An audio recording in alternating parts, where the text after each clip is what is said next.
Hello students, आज अपन start करते हैं फिजिकल प्रॉपर्टीज ऑफ अल्कोहल्स। इसमें कुछ पॉइंट्स अपन डिस्कस करेंगे जो है first will be physical state,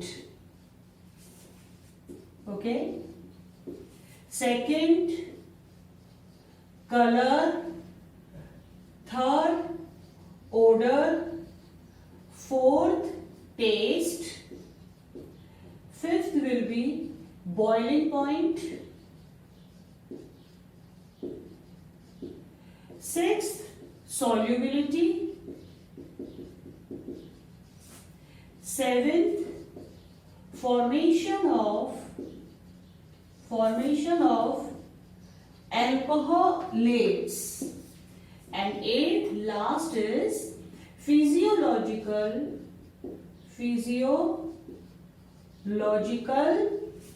properties या physiological nature, you can write physiological nature, fine।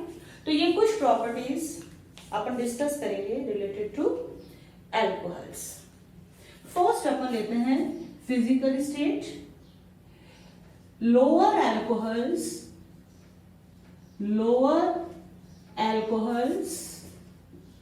Means जिनमें कार्बन की संख्या थोड़ी कम होती है। अब लोअर कहां तक? Lower C11 up to C11 are volatile liquids. मतलब C1 से लेकर के C11 तक के जो भी आपके अल्कोहल्स हैं वो वोलाटाइल लिक्विड्स होंगे। Volatile means the liquids which convert into gases state at the room temperature value, okay. Next इसी का सेकंड पॉइंट है higher alcohols means above C11 are waxy solids, okay. Wax जैसे चिकने से ऐसे सॉलिड्स होते हैं जिनमें कार्बन के नंबर 11 से ज्यादा हो। तो ये तो दो पॉइंट्स हो गए related to your physical state. Now come to colour. Alcohols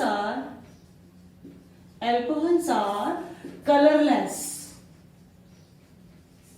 in nature. Alcohols आपके कलरलेस होते हैं। Now come to next odour. Alcohols show a particular or you can say sweet odor। इनमें एक मीठी सी गंध आती है। यह पर्टिकुलर वर्ड हमने इसलिए लगाया क्योंकि उसको अपन अल्कोहलिक गंध, जैसे कहीं भी अल्कोहल जैसे स्मेल आएगी ना तो अपन कहने लग जाएंगे कि yes this smells like alcohol और इट इज अल्कोहलिक स्मेल। तो एक पर्टिकुलर स्मेल होती है इनकी। Now next is taste. Alcohols contain burning taste. जैसे अगर आप इनको जीभ पे रखो या थोड़ा कंज्यूम करो तो एक बर्निंग सेंसेशन होता है, बर्निंग टेस्ट होता है इनका। तो ये तो जो कुछ 4 पॉइंट्स थे ये थे अपने बेसिक फिजिकल प्रॉपर्टीज अल्कोहल की। अब अपन लेते हैं बॉइलिंग पॉइंट एंड सॉल्युबिलिटी। ये दो पॉइंट्स काफी इंपॉर्टेंट हैं और इनको अपन डिटेल में पढ़ेंगे क्योंकि इनके ऊपर बेस्ड आपके क्वेश्चंस आते हैं। तो चलिए इसको उतार लीजिए या इसका स्क्रीनशॉट ले लीजिए और अब आप हेडिंग लगाइए बॉइलिंग पॉइंट, ओके। अब देखिए हम डिस्कस कर रहे हैं आपके बॉइलिंग पॉइंट।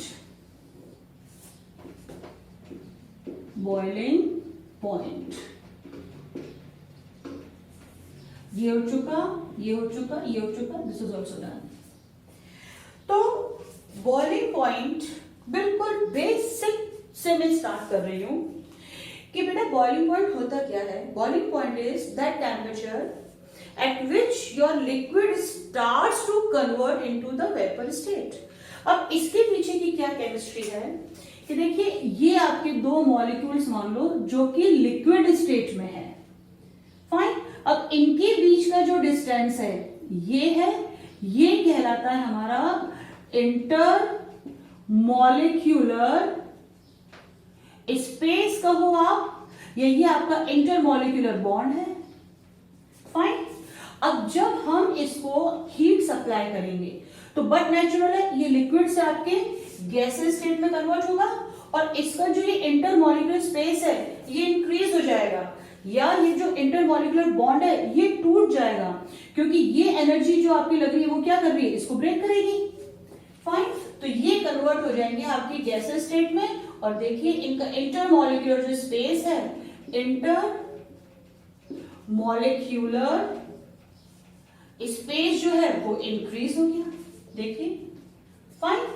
तो यानी कि जब भी हम बॉइलिंग पॉइंट की बात करेंगे हम डील करेंगे विद इंटर मॉलिक्यूलर बॉन्ड से। So boiling point is related to intermolecular bond, fine. अगर इंटर मॉलिक्यूलर बॉन्ड आपके स्ट्रॉन्ग है तो हमको यहां पे क्या करनी पड़ेगी, ज्यादा हीट लगानी पड़ेगी। अगर इंटरमॉलिक्यूलर बॉन्ड आपके बहुत ज्यादा स्ट्रॉन्ग है तो हमको बहुत ज्यादा हीट लगानी पड़ेगी, फाइन। और अगर इंटरमॉलिक्यूलर बॉन्ड आपके बहुत ज्यादा वीक है तो हमें कम हीट लगानी पड़ेगी। And you know heat is proportional to temperature, आप जितनी हीट लगाएंगे उतना टेम्परेचर बढ़ेगा, उतना आपकी बॉइलिंग पॉइंट बढ़ेगा। तो ये तो बेसिक थोड़ा सा इंफॉर्मेशन थी regarding boiling point and intermolecular bond relation. अब इंटरमॉलिक्यूलर बॉन्ड कौन कौन से होते हैं ये जरा मैं आपको एक बार वापस से बता दूं। फर्स्ट अपना वीकेस्ट होता है बेटा वैन डर वाल्स फोर्स कहिए या बॉन्ड कहिए। सेकेंड जो अपने यहां काम में आएंगे, केवल मैं वही बता रही हूं। सेकेंड होता है अपना dipole interaction, okay. And third होता है इंटरमॉलिक्यूलर हाइड्रोजन बॉन्ड। अब ये आपका वीकेस्ट है, इसमें केवल इतनी एनर्जी दीजिए आप। ये आपका क्या है, मीडियम, ये आपका मिड में आता है, ठीक है।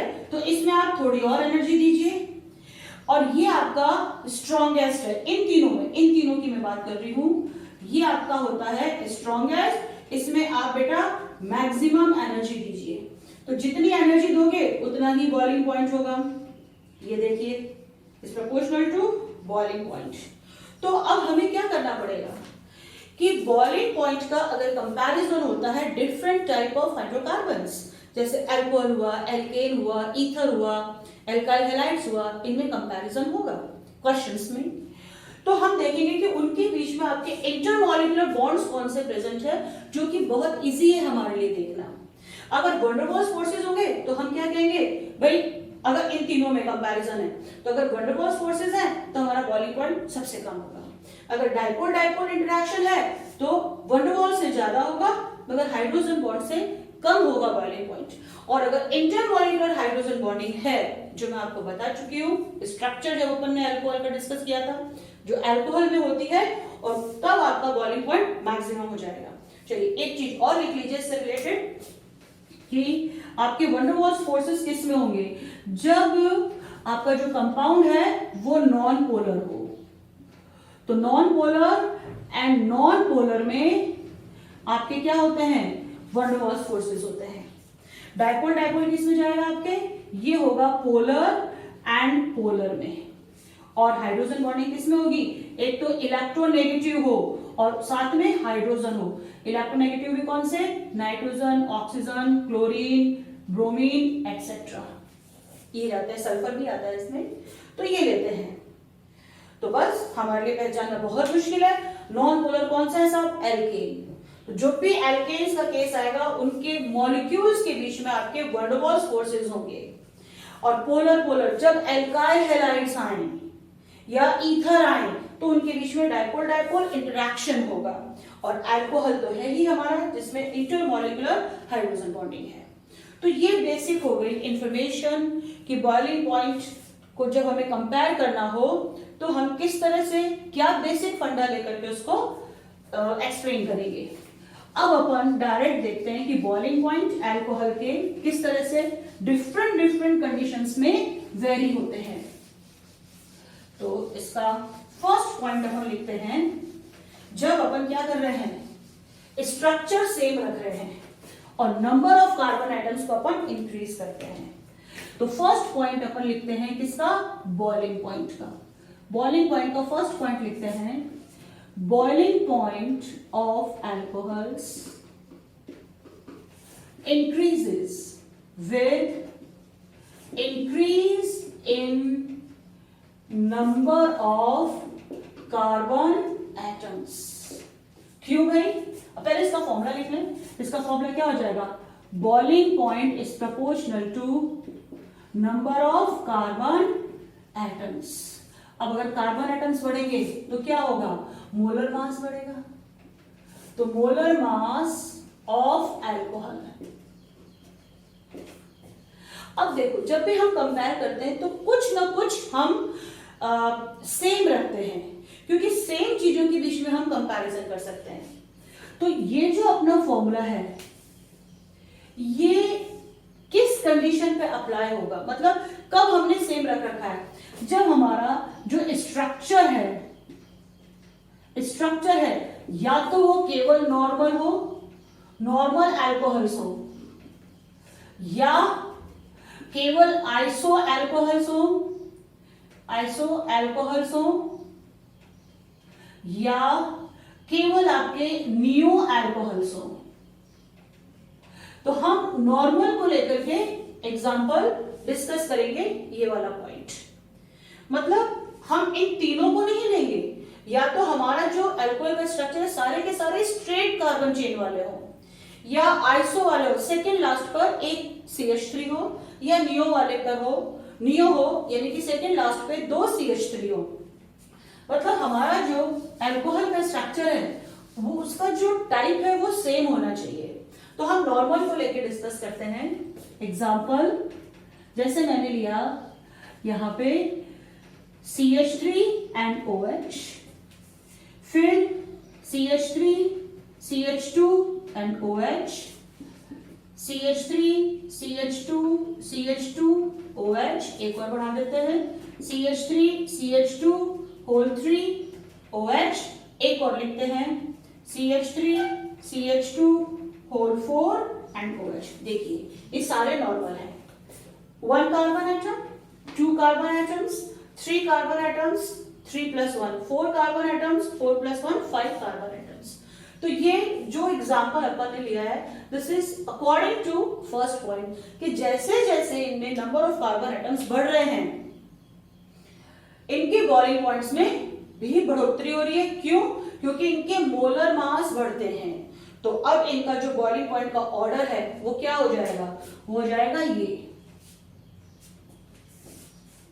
मैक्सिमम है आपके इसका और मिनिमम है ये इसका। अब अगर इनके मैं बॉइलिंग पॉइंट्स की वैल्यू लिखूं तो इसका होता है शायद 64.5 डिग्री सेल्सियस, इसका होता है 78.3 डिग्री सेल्सियस। ये तो कई जगह काम में आता है इसलिए मुझे इसका ध्यान है। ये है शायद 97.3 degree Celsius, this is 118.3 degree Celsius, 138.3 degree Celsius. ये इनके बॉइलिंग पॉइंट्स हैं। तो आप देख सकते हैं ये मिथाइल अल्कोहल का, इससे ज्यादा इथाइल अल्कोहल का, इससे ज्यादा propyl alcohol, then butyl alcohol and at last pentyl alcohol. ये 5 एग्जांपल्स अपन ने लिए। अब एक बात और यहां पर आप नोटिस करिए कि यह एक पॉइंट लिखते हैं, इसको भी पॉइंट के फॉर्म में लिखते हैं, इसी का एक सब पॉइंट लिखते हैं। The difference in 2 consecutive alcohol, the difference in boiling point of consecutive alcohols is 18 to 20 degree Celsius. मतलब कॉन्सिक्यूटिव मीन्स दो लगातार, जैसे एक ही कार्बन एटम जब आपके बढ़ते जा रहे हैं तो देखिए अगर आप इन दोनों का डिफरेंस निकालेंगे तो वो भी इसमें थोड़ा कम निकलता है, और इन दोनों में जब आप डिफरेंस निकालेंगे तो वो भी आपके 18 से 20 या 21 आ सकता है। अप्रोक्सीमेट वैल्यू है बेटा ये, दिस इज अप्रोक्स वैल्यू। फिर अगर इन दोनों में आप डिफरेंस निकालेंगे तो वो भी इतना आएगा, और अगर आप इन दोनों में डिफरेंस निकालेंगे तो भी लगभग वो इसी रेंज के आसपास आएगा।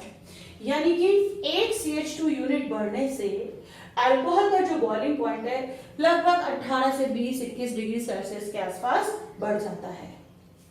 तो ये तो हो गई एक कैटेगरी अल्कोहल्स के बॉइलिंग पॉइंट की, उतार लीजिए इसको।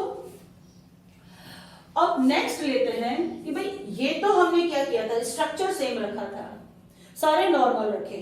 अब अगर और मॉलिक्यूलर फॉर्मूले को अपन अलग अलग कर रहे थे, क्योंकि यहाँ पे एक कार्बन था, 2 कार्बन, 3 कार्बन, तो मॉलिक्यूलर फॉर्मूले अलग हो रहे थे। अब अपन लेते हैं आइसोमर्स में कि जो मॉलिक्यूलर फॉर्मूला आपका सेम हो मगर स्ट्रक्चर आपके डिफरेंट हो जाए, ठीक है, यानी कि मोलर मास तो सेम रहेगा। अब उस केस में आपके बॉइलिंग पॉइंट्स के ऊपर क्या इफेक्ट पड़ेगा। चलिए सेकंड पॉइंट लेते हैं, boiling point of isomeric alcohols, okay, decrease with increase in number of branches, देखिए आइसोमेरिक अल्कोहल यानी कि हम अल्कोहल के आइसोमर्स बनाएंगे, नॉर्मल बनाएंगे, आइसो बनाएंगे, नियो बनाएंगे। तो यहां मैं एग्जांपल लेती हूं आपके ब्यूटाइल अल्कोहल का। ब्यूटाइल अल्कोहल का फॉर्मूला क्या होता है, 4 कार्बन 9 हाइड्रोजन्स विद OH। अब इसका मैं स्ट्रक्चर बनाऊं, ये CH3 CH2 CH2 CH2 and OH, ये बेटा क्या हो गया हमारा नॉर्मल ब्यूटाइल अल्कोहल। फाइन, फिर अपन आइसो लेते हैं। आइसो में सेकेंड लास्ट कार्बन पे एक CH3, तो ये हो जाएगा CH3 CH, एक CH3 यहां लगा दिया, तो 1 2 3 और ये 4, टेट्रावैलेंसी कंप्लीट। 3 कार्बन है तो एक कार्बन और आएगा क्योंकि ब्यूटाइल वाला केस है, एंड OH।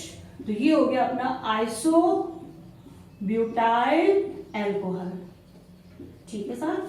अब अपन नियो ले लेते हैं। Neo means second last carbon पे 2 CH3, तो ये CH3, ये C, एक CH3, दूसरा CH3, तो चारों कार्बन बच्चे इसी में निपट गए विद OH, और ये है अपना नियो ब्यूटाइल अल्कोहल, ठीक है।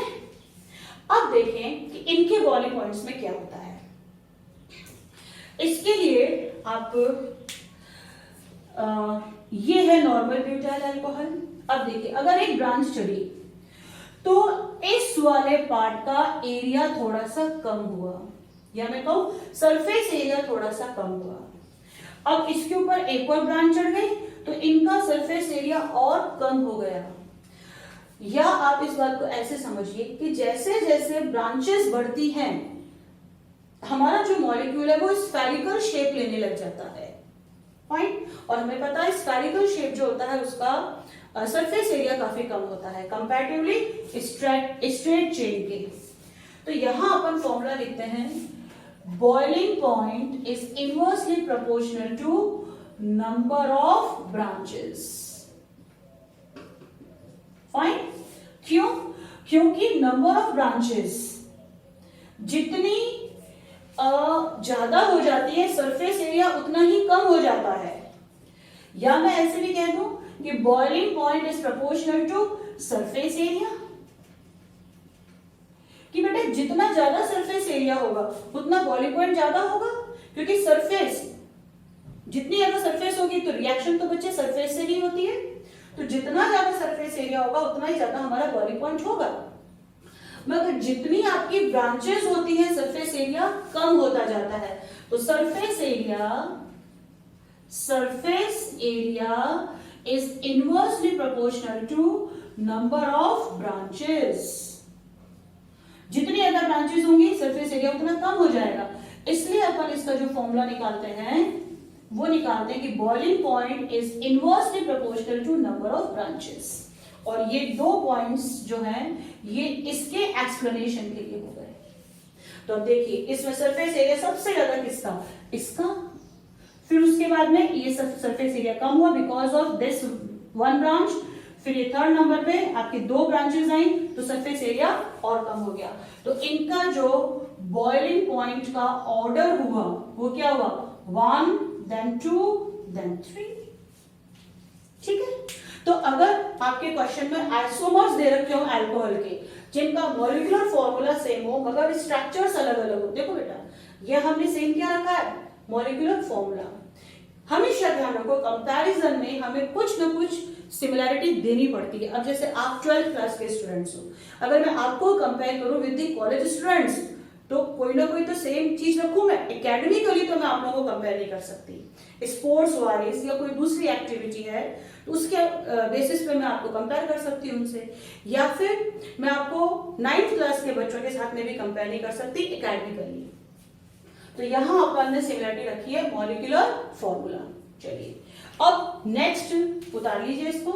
नेक्स्ट 3rd पॉइंट लेते हैं जहां हम इस अल्कोहल को कंपेयर करेंगे with other type of hydrocarbons, या मैं कहूं कि ऐसे हाइड्रोकार्बन जिसमें फंक्शनल ग्रुप कुछ और है वो अल्कोहल नहीं है।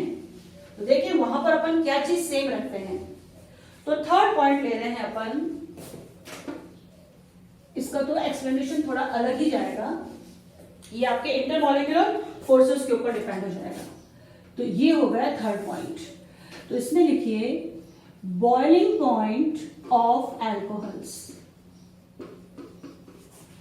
आर मोर देन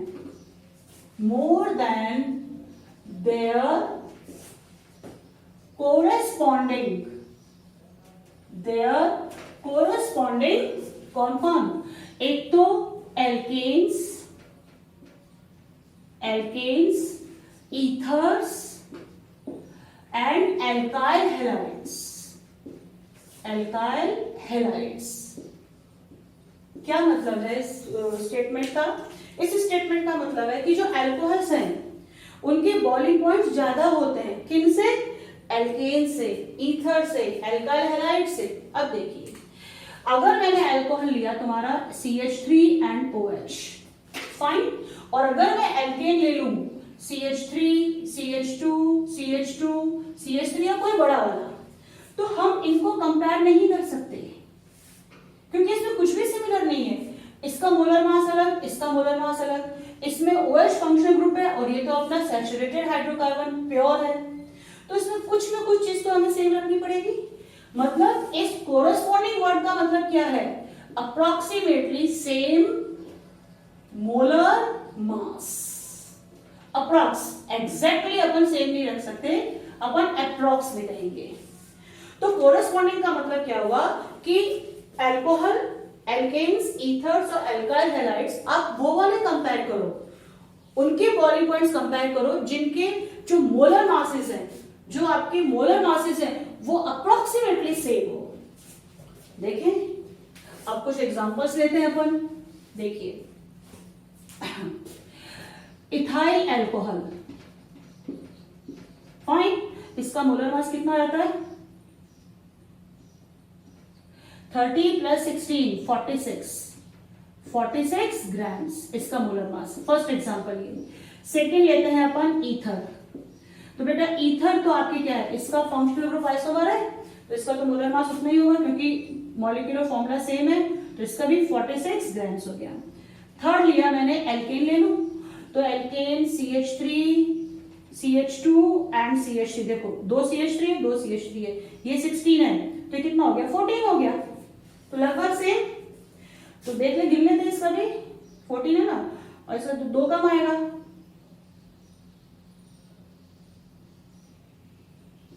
आ गया 44 ग्राम्स, क्योंकि ये 16 था और ये 14 है तो 2 कम है।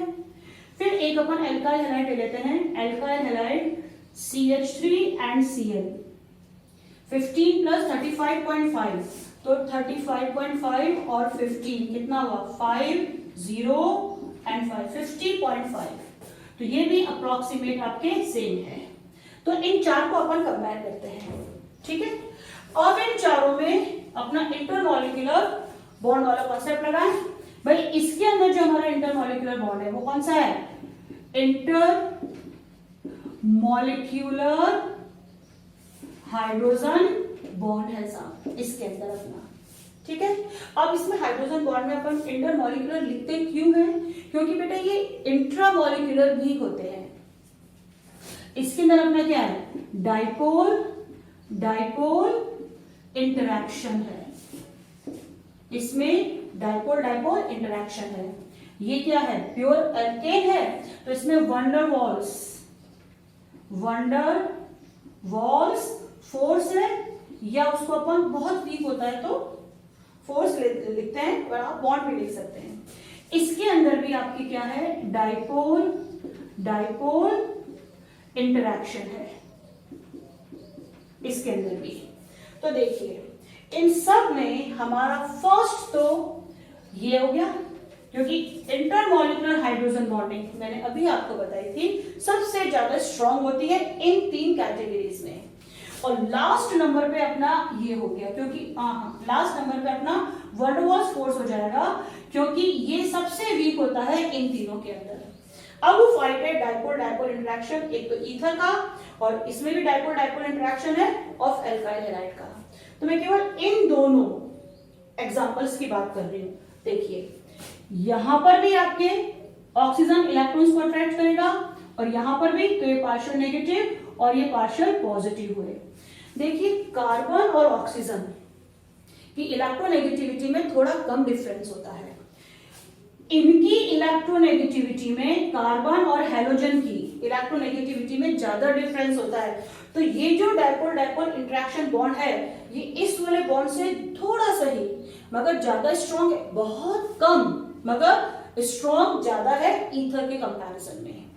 अब ये हमें और भी पता पड़ता है कि कुछ वैल्यूज हैं इनके में डाइपोल मूवमेंट की वैल्यू लिखती हूं। डाइपोल मूवमेंट की अगर मैं वैल्यू लिखूं तो इसका होता है 1.69 डिवाइड, ठीक है, और इसका होता है 1.3 डिवाइड, इसका तो 0 ही होगा, और इसका होता है 1. कितना जाता है 6 डिवाइड जाता है। देखिए कितना कम फर्क है, 1.3 डिवाइड और 1.6 डिवाइड, मगर इसका बच्चे ज्यादा है। तो अगर ज्यादा डाइपोल है तो ज्यादा पोलरिटी है, पोलरिटी ज्यादा है यानी कि ये बॉन्ड जो है वो स्ट्रॉन्ग ज्यादा है इसके कंपैरिजन में। अब अगर मैं इनके आपके बॉइलिंग पॉइंट्स में लिखूं तो इसका बॉइलिंग पॉइंट मैं यहां लिख देती हूं, इनके बॉइलिंग पॉइंट्स, ओके, यहां मैं लिख देती हूं इनके बॉइलिंग पॉइंट्स। इसका तो मैंने अभी लिखा था, कितना था 78.3 डिग्री सेल्सियस, ओके। इसका कितना होता है, इसका तो माइनस में जाएगा शायद, -24 डिग्री सेल्सियस, और इसका -24.2 डिग्री सेल्सियस। क्योंकि कंपैरिजन तो इन दो में है, इसका मैं नहीं लिख रही हूँ क्योंकि तो बिल्कुल क्लियर ही दिख रहा है। तो अब देखिए इसका बॉइलिंग पॉइंट थोड़ा ज्यादा हुआ इसके कंपैरिजन में, और बेटा इसका तो बहुत ज्यादा है। तो अब इसमें इसको मैं फर्स्ट नंबर दूं, सेकेंड नंबर जाएगा इसका, थर्ड नंबर जाएगा इसका, और फोर्थ नंबर जाएगा इसका। तो इनके बॉइलिंग पॉइंट का ऑर्डर क्या हो गया, first, second, third and fourth. तो जब भी आपको बॉइलिंग पॉइंट का कंपैरिजन करना हो इनमें अल्कोहल, एल्केन्स, ईथर या अल्काइल हैलाइड्स, तो पहली बात तो उनके कोरस्पॉन्डिंग एग्जांपल्स लेना, यानी कि ऐसे एग्जांपल्स लेना जिनका मोलर मास जो है लगभग सेम हो, जैसे ये वाले केसेस हैं। फिर उनमें जहां हाइड्रोजन बॉन्ड दिखे वो आपका मैक्सिमम हो जाएगा, जहां वैन डर वाल्स फोर्स दिखे वो आपका मिनिमम हो जाएगा। और तो एक तो ये केस हो गया। मेरे ख्याल से बॉइलिंग पॉइंट्स के अपने सारे टॉपिक्स कवर हो गए, तो ठीक है, उसको उतार लीजिए या स्क्रीनशॉट ले लीजिए। फिर अपन नेक्स्ट लेते हैं सॉल्युबिलिटी। चलिए नेक्स्ट हेडिंग लगाइए आप सॉल्युबिलिटी। सॉल्युबिलिटी के ऊपर भी आपके काफी क्वेश्चंस आते हैं। तो जैसे हमने बॉइलिंग पॉइंट वाला टॉपिक बिल्कुल अच्छे से डीपली पढ़ा, उसी तरह से मैं आपको सॉल्युबिलिटी वाला टॉपिक भी बिल्कुल बेसिक फंडे क्लियर करके बताऊंगी। तो ये अपना बॉइलिंग पॉइंट वाला टॉपिक भी हो गया पॉइंट। अब हम कर रहे हैं सॉल्युबिलिटी, तो हेडिंग लगाइए सॉल्युबिलिटी। वैसे एक्चुअली अल्कोहल्स आपके लिक्विड होते हैं और इसमें जो सॉल्वेंट लेंगे वो वाटर में ही देखेंगे अपन, तो वाटर में लिक्विड होता है, तो जब लिक्विड लिक्विड में मिक्स होता है तो उसे अपन मिक्सिबिलिटी कहते हैं। अगर अपनी बुक्स में सॉल्युबिलिटी लिख रखा है तो मैं सॉल्युबिलिटी लेके ही आगे चल रही हूं। ओके, अब देखिए फर्स्ट पॉइंट लिखिए, मोस्ट ऑफ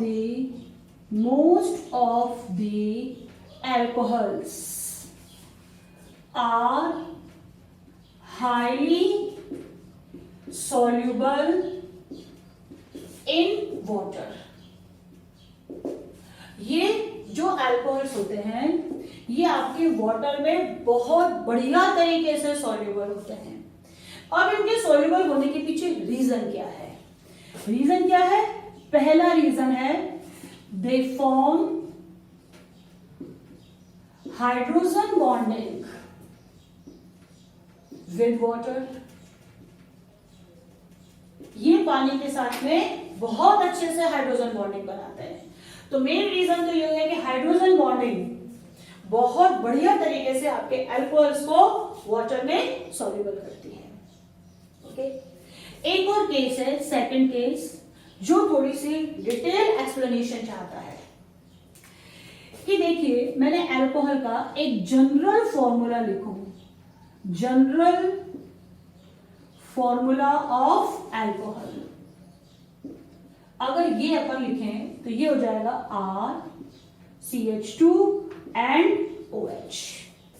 ओके, अब देखिए ऑक्सीजन इलेक्ट्रोनेगेटिव ज्यादा है तो यहां पे partial negative partial positive sign है। अब जरा इस हम जनरल फॉर्मूले को डीपली स्टडी करें तो इसके दो पार्ट्स हैं, एक तो ये वाला पार्ट है और एक ये वाला पार्ट है। ये वाला पार्ट आपके हाइड्रोकार्बन पार्ट है और ये वाला पार्ट आपके पोलर पार्ट है, या आप कह सकते हो ये नॉन पोलर पार्ट है और ये पोलर पार्ट है। इस वाले पार्ट को अपन कहते हैं हाइड्रोफोबिक पार्ट, या ये वाला जो पार्ट है ये आपका हाइड्रोफोबिक नेचर का होता है, पानी में नहीं घुलता। और ये वाला जो पार्ट है ये है बेटा hydrophilic part. Hydro means water, philic means the things which we like. तो ये वाला पार्ट आपके पानी में घुलता है क्योंकि यही वाला पार्ट आपके वाटर के साथ में हाइड्रोजन बॉन्डिंग बनाता है। क्लियर? अब एक स्लोगन लिखिए अपने सॉल्युबिलिटी का। सॉल्युबिलिटी का एक स्लोगन होता है लाइक डिसॉल्व्स लाइक। क्या मतलब हुआ इसका? कि सेम नेचर के कंपाउंड्स में आपके सॉल्युबल होते हैं। अब सेम नेचर का मतलब क्या है कि जो आपके नॉन पोलर हैं, जो नॉन पोलर हैं वो डिसॉल्व होंगे आपके नॉन पोलर में, और जो आपके पोलर हैं वो डिसॉल्व होंगे या तो पोलर में या आयनिक में, क्योंकि इन दोनों में क्या होते हैं? चार्जेस होते हैं। फाइन, वापस सुनिए क्योंकि इंपॉर्टेंट चीज है। Like dissolves like, same nature के लोगों में दोस्ती होती है, उसी तरीके से जो आपके कंपाउंड्स हैं उनका जो नेचर है, नेचर दो ही है बच्चे, एक तो है नॉन पोलर और एक है पोलर। तो अगर वो नॉन पोलर है तो नॉन पोलर यानी कि ऑर्गेनिक सॉल्वेंट्स लाइक बेंजीन हुआ, ईथर हुआ, सिमेट्रिक ईथर ले लो, बहुत कम होती है उसकी पोलरिटी, और कार्बन टेट्राक्लोराइड ले लो, कई सारे हैं अपने ऐसे नॉन पोलर ऑर्गेनिक सॉल्वेंट जिसमें वो डिसॉल्व होंगे। और जो पोलर है वो पोलर में या आयनिक H2O पोलर है, इसके अंदर आपके डिसॉल्व होते हैं। तो यहां पे देखिए अल्कोहल में दो पार्ट्स हैं, ये तो है non polar hydrophobic, hydro means water, phobic means phobia होता है, आप लोगों को स्टेज फोबिया होता है, आप लोगों को इस एग्जाम से फोबिया होता है, means the things which we don't like. So ये जो है ये पानी को पसंद नहीं करता, ये वाला पार्ट, मगर ये वाला पार्ट पानी को के लिए एफिनिटी फिलिक है, पसंद करता है। तो जितने ज्यादा OH ग्रुप्स होंगे आपका अल्कोहल उतना ही ज्यादा सॉल्युबल होगा वाटर में, और जितनी ज्यादा आपकी लंबी कार्बन चेन होगी उतना ही जो आपका अल्कोहल है वाटर में सॉल्युबल नहीं होगा। तो लिखिए इसमें पॉइंट्स लिखिए, नेक्स्ट पॉइंट लिखिए, as the number of carbon atoms increases, the solubility of alcohols in water what decreases। Explanation ये रहा, क्योंकि हाइड्रोफोबिक पार्ट होता है आपके कार्बन एटम्स, कार्बन एटम की जगह आप ये भी लिख सकते हैं कार्बन चेन, जितनी लंबी आपकी कार्बन चेन होगी उतना ही अल्कोहल आपका पानी में कम सोल्यूबल होने का नेचर रखेगा। Third point, as the number of OH groups increases in the alcohol, the solubility of alcohol also increases in water। ठीक है, अब सॉल्युबिलिटी से रिलेटेड एक पॉइंट और बचा है कि अगर आइसोमेरिक आपके अल्कोहल्स हैं तो इसको भी लिख लेते हैं अपन, ये 3 पॉइंट्स हो गए। चौथा पॉइंट मैं यहां लिख देती हूं आपके, ये देखिए इसका भी थोड़ा एक्सप्लेनेशन चाहिए। Fourth point, as the number of branches increases, the solubility of alcohol in water also increases।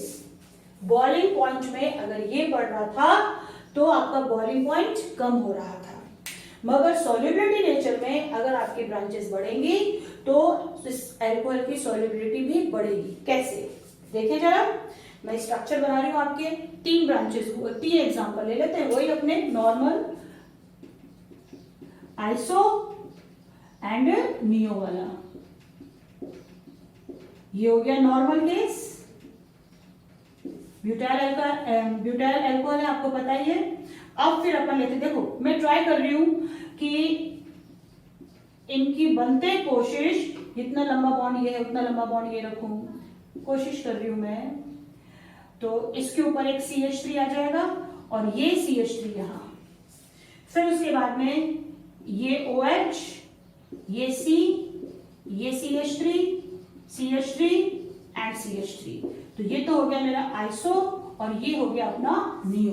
देखिए साहब, अब यहां देखिए जरा, अगर मैं इसकी बात करूं तो ये पार्ट है हाइड्रोफोबिक और ये पार्ट है आपका हाइड्रोफिलिक। यहां पे आप रेशियो देख लीजिए इनके वॉल्यूम का सरफेस एरिया से आप इसको कनेक्ट करिए। जब भी ब्रांचेस की बात आए अपन इनको कनेक्ट करेंगे सरफेस एरिया से या वॉल्यूम से। सरफेस एरिया ज्यादा है भाई, वॉल्यूम भी ज्यादा है इस वाले पार्ट का। इस वाले पार्ट का जितना भी वॉल्यूम है आप देख लीजिए, इनका एक रेशियो दिमाग में फिक्स कर लीजिए, कोई न्यूमेरिक वैल्यू नहीं है। अब इसके बाद यहां पर आइए, ये देखिए ये वाला पार्ट है इसका कौन सा, हाइड्रोफोबिक, सरफेस एरिया कम हुआ बेटा। इसका वॉल्यूम और इसका वॉल्यूम का जो रेशियो है वो इसका कम हुआ इस पूरे अल्कोहल में। वापस सुनो, इस अल्कोहल में एक तो मान के चलो इसका वॉल्यूम कुछ था A, इसका कुछ वॉल्यूम था B, तो AB में A और B का रेशियो कुछ था। इस वाले केस में इस वॉल्यूम को अपन A माने और इसको माने B, तो AB जो रेशियो है उसमें A रेशियो इसके कंपैरिजन में थोड़ा कम हुआ है। फाइन, क्योंकि सरफेस एरिया कम हुआ तो वॉल्यूम का रेशियो भी कम हुआ है, रेशियो दोनों के अंदर। इसके अंदर देखिए ये है तो ये रहा आपके ए वाले पार्ट का वॉल्यूम। तो यहाँ पे ए पार्ट का जो रेशियो है वॉल्यूम का वो और ज्यादा कम हो गया। तो जब वॉल्यूम का जो रेशियो है हाइड्रोफोबिक पार्ट का वो कम होता जाता है तो सॉल्युबिलिटी इंक्रीज होती जाती है, और इसका तो जो रेशियो है बढ़ता जा रहा है, क्योंकि इसका रेशियो कम होगा तो बट नेचुरली इसका बढ़ेगा, इसका रेशियो और कम हो गया तो इसका रेशियो और ज्यादा बढ़ गया। तो जैसे जैसे आपके नंबर ऑफ ब्रांचेस इंक्रीज होती जाती हैं, आपका जो रेशियो है हाइड्रोफिलिक पार्ट का वो इंक्रीज होता जाता है। तो यहां पर लिख लेते हैं इसको, because ratio of hydrophilic part in alcohol increases with increase in branches. Okay? तो अब जाके अपना ये सॉल्युबिलिटी वाला टॉपिक भी कंप्लीट होता है। चलिए उतार लीजिए इसको। नेक्स्ट लेते हैं अपन फॉर्मेशन ऑफ एल्कोहलेट्स। एल्कोहलेट्स क्या होते हैं? एल्कोहलेट्स डेरिवेटिव्स होते हैं आपके अल्कोहल के with calcium chloride and magnesium chloride. Okay, तो इसकी अपन डेफिनेशन देखते हैं। एल्कोहलेट्स क्या होते हैं, लिखिए, लगाइए हेडिंग। सो ये सॉल्युबिलिटी वाला पार्ट भी हो गया अपना। अब अपन लेते हैं फॉर्मेशन ऑफ एल्कोहलेट्स। तो लिखिए, alcoholates are calcium chloride or magnesium chloride derivatives of alcohol। तो जब भी आप अल्कोहल को इनके कैल्शियम क्लोराइड या मैग्नीशियम क्लोराइड के साथ में रखते हो तो वो उनसे रिएक्शन करके अल्कोहलेट्स बना लेते हैं। देखिए रिएक्शन, एक दो एग्जांपल्स ले लें अपन अल्कोहलेट्स के, कि जब कैल्शियम क्लोराइड आपके 4 molecules of methyl chloride methyl alcohol से रिएक्शन करता है तो बनता है कैल्शियम क्लोराइड डॉट 4 CH3OH। ये आपका एक अल्कोहलेट है। फिर कैल्शियम क्लोराइड अगर आपके 3 इथाइल अल्कोहल से रिएक्शन करेगा तो ये बनाएगा कैल्शियम क्लोराइड डॉट 3 C2H5OH। ये भी आपका एक अल्कोहलेट है। मैग्नीशियम क्लोराइड का भी बना लेते हैं। मैग्नीशियम क्लोराइड जब 6 इथाइल अल्कोहल मॉलिक्यूल से रिएक्शन करेगा तो MgCl2 प्लस डॉट 6 C2H5OH ये बनाएगा। ये भी आपका अल्कोहलेट है। ये है आपके अल्कोहलेट्स। ठीक, तो अब यहां पर एक क्वेश्चन आता है। क्वेश्चन लिखिए, why alcohols are not dried in presence of calcium chloride and magnesium chloride. जो आपके अल्कोहल्स हैं वो कैल्शियम क्लोराइड और मैग्नीशियम क्लोराइड के प्रेजेंस में ड्राई क्यों नहीं किए जाते, यानी कि उनमें अगर कुछ मॉइस्चर है या कुछ वाटर ड्रॉपलेट्स हैं तो इनके प्रेजेंस में हम वो क्यों नहीं निकालते। अब इसके लिए थोड़ी सी बात आप समझिए कि हमारे लैब में एक छोटा सा एपरेटस होता है जिसे अपन कहते हैं डेसिकेटर। कांच का बना हुआ होता है डेसिकेटर। ऐसा होता है कि ये कांच का एक बना हुआ बर्तन होता है जो इस टाइप का होता है। ठीक है, यहाँ पे नेट लगी हुई होती है और ये जो इसका ढक्कन होता है ये बिल्कुल एयर टाइट होता है। इसको आप यू स्लाइड करके निकाल सकते हो और वापस उसको लगा सकते हो स्लाइड करके, क्योंकि ये ग्रीस्ड होता है, ये परफेक्टली ग्रीस्ड होता है। और यहां अपन कैल्शियम क्लोराइड या मैग्नीशियम क्लोराइड जैसे मॉइस्चर एब्जॉर्बर्स रख देते हैं। अब जिसको भी हमें ड्राई करना होता है उस सब्सटेंस को हम यहाँ पर क्या करते हैं, कोई क्रूसिबल में या किसी भी तरीके से रख देते हैं, तो इसके अंदर जो वाटर के या मॉइस्चर के ड्रॉपलेट्स प्रेजेंट होते हैं वो आपका ये जो कैल्शियम क्लोराइड है या मैग्नीशियम क्लोराइड अच्छे से एब्जॉर्ब कर लेता है। ओके, अब ये काम अपन अल्कोहल के साथ नहीं कर सकते। इस क्रूसिबल में हम अल्कोहल नहीं रख सकते। क्यों नहीं रख सकते? क्योंकि अगर अल्कोहल रखेंगे तो भाई वोलेटाइल नेचर का है तो स्मेल आती है, यानी कि इसके मॉलिक्यूल्स तो ऊपर है, तो वो आपके कैल्शियम और मैग्नीशियम से रिएक्शन करके उनके अल्कोहलेट्स बना लेते हैं। तो सिंपली इसका आंसर आप लिखिए, ये तो मैंने बेसिक बिल्कुल क्लियर करने के लिए लिखा, इसका लिखिए आंसर, बिकॉज एल्कोहल्स फॉर्म या alcohols react with calcium chloride and magnesium chloride and form alcoholates। बस इतना ही इसका आंसर है और कुछ ज्यादा आपको एक्सप्लेन नहीं करना।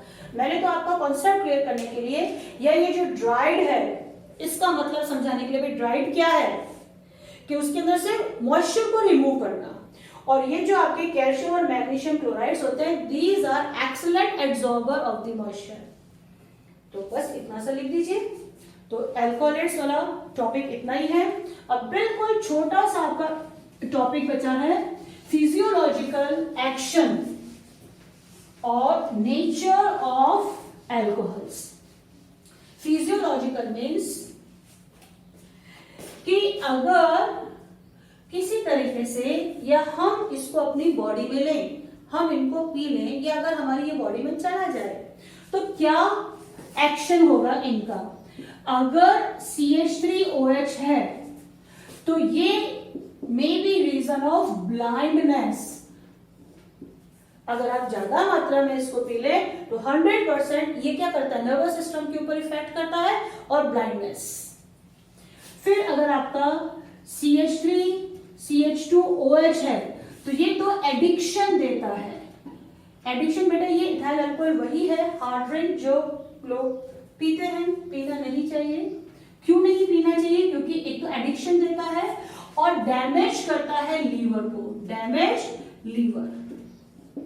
ओके, डिप्रेसेंट भी होता है, ये डिप्रेशन भी आता है। फाइन, तो ये अपने थे फिजिकल प्रॉपर्टीज ऑफ अल्कोहल। तो इसके ऊपर बेस्ड कुछ क्वेश्चंस भी कर लेते हैं अपन, कि जैसे जो एक्सप्लेनेशन वाला है वो तो मैंने लैंग्वेज लिख दी है ड्यूरिंग दिस लेक्चर, तो आप उसे कर सकते हैं। अपन एक क्वेश्चन करते हैं कि इनको अरेंज करो in increasing order of their boiling points. तो क्वेश्चन लिखिए, arrange the following in increasing order of their boiling points. इसमें फर्स्ट अपन लेते हैं, जैसे एक ले लेते हैं CH3OH and C5H11OH, C4H9OH and C2H5OH। तो जब ऐसे लिखा हुआ है तो अंडरस्टूड ये सारे के सारे आपके नॉर्मल है, स्ट्रेट कार्बन चेन है या मॉलिक्यूलर स्ट्रक्चर इनका सेम है। यहां आपको साफ दिख रहा है कि ये कौन सा कॉन्सेप्ट दिया उन्होंने, इंक्रीज इन कार्बन एटम्स। तो जैसे इंक्रीज इन कार्बन एटम्स आ जाएगा आप क्या लिखेंगे, फटाक से लिख दीजिए। फॉर्मूला क्या था, boiling point is proportional to number of carbon atoms, ये लिखा और बस उसके बाद में आपने उसको नंबरिंग करी। ये फर्स्ट है क्योंकि 5 कार्बन एटम है, फिर ये सेकंड हो गया क्योंकि 4 है, ये थर्ड हो गया 2 है, और ये हो गया फोर्थ। तो ऑर्डर क्या हो गया, first then second then third and fourth. Okay, अगर आपको कंफ्यूजन होता है ये सिंबल्स लगाने में तो आप सिंपल से सीधा से लिख दीजिए इंक्रीजिंग ऑर्डर, ऐसे लिखिए इंक्रीजिंग ऑर्डर, मतलब इंक्रीज हो रहा है, इंक्रीज हो रहा है, छोटे से बड़े की तरफ जा रहा है, इंक्रीज हो रहा है यानी कि बढ़ रहा है। तो सबसे छोटा पहले क्या था, CH3OH, फिर C2H5OH, then C4H9OH and last C5H11OH। ये हो गया। अब एक और ले लेते हैं। नेक्स्ट आ गया जैसे नॉर्मल पेंटाइल एल्कोहल,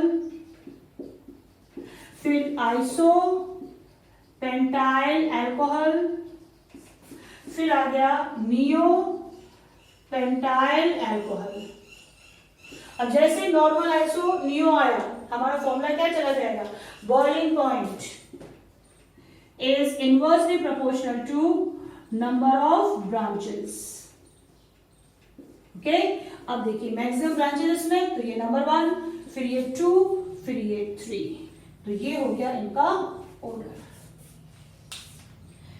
अब लास्ट एक और ले लेते हैं, थर्ड, कि हमको दे रखा है फंक्शन ग्रुप जिसमें अलग अलग है।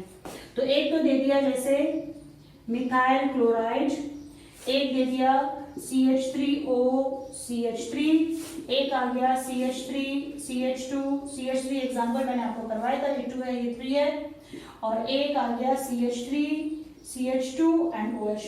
तो ये नंबर 1 गया, ये गया number 2, this is number 3 and number 4। तो बस इस तरह से इनके क्वेश्चंस, इसी तरह के क्वेश्चंस आएंगे। सॉल्युबिलिटी पे भी आ सकते हैं, क्या बताइए इनमें से कौन सा ज्यादा सॉल्युबल है। फाइन, तो बस इनके क्वेश्चंस करिए, प्रैक्टिस करिए। Okay, thank you.